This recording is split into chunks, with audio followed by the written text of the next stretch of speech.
गणपति बप्पा मोरया। दोस्तों, अब आप देख रहे हैं 27 तारीख को बप्पा का जन्मदिवस आने वाला है। तो जब हम बप्पा को अपने घर लेके आते हैं तो हम उनसे क्या मांगते हैं? वो किसके दाता हैं? बुद्धि के, विवेक के, विघ्न को हरने वाले। और राजनीति में कैसे लोग आते हैं? जिनकी बुद्धि सिर्फ कुर्सी पर अटकी हुई है, जिनका विवेक वोट बैंक में बिक चुका है और जो खुद ही देश के विघ्नदाता बने बैठे हैं। अब मैं नाम लेने की मेरे को ज़रूरत नहीं है।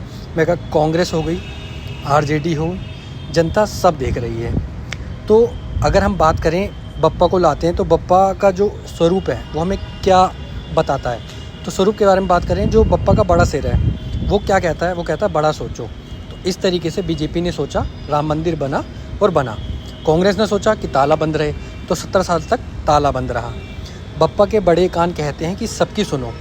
बीजेपी ने सुनी, गांव-गांव शौचालय, बिजली, गैस पहुंचानी शुरू करी।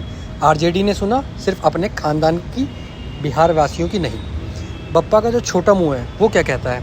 वो कहता है कम बोलो और अच्छा बोलो। और मोदी जी बोलते हैं सबका साथ, सबका विकास।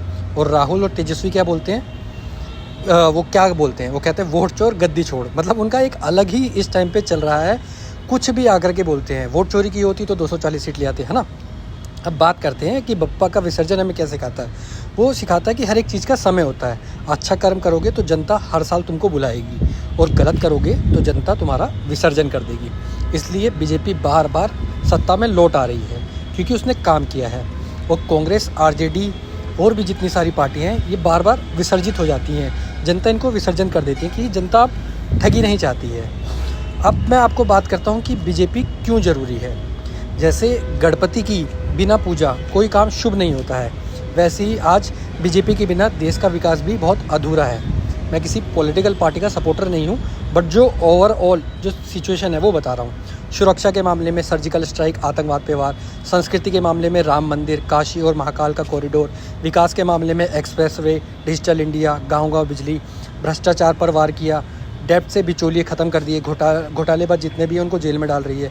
और दूसरी तरफ अगर कांग्रेस की बात की जाए, आरजेडी की बात की जाए, तो घोटाले, जंगल राज, लालटेन का युग, मतलब जनता अंधेरे में और नेता विदेश में। अब आप खुद ही देख लो, चारा चोर जब उनकी वो होती है, पेशी होती है, तो व्हील चेयर पर आते हैं, वैसे सही घूमते हैं। तो इस गणेश चतुर्थी पर आरती करते समय हमें बस एक प्रार्थना करनी है कि बप्पा हमारे देश से इन सेकुलर और भ्रष्ट नेताओं को बचाना है। क्यों? क्योंकि याद रखना, हिंदू हिंसक नहीं होता, हिंदू सहनशील होता है। लेकिन जब सहनशीलता टूटती है तो वही हिंदू राष्ट्र की रक्षा करता है।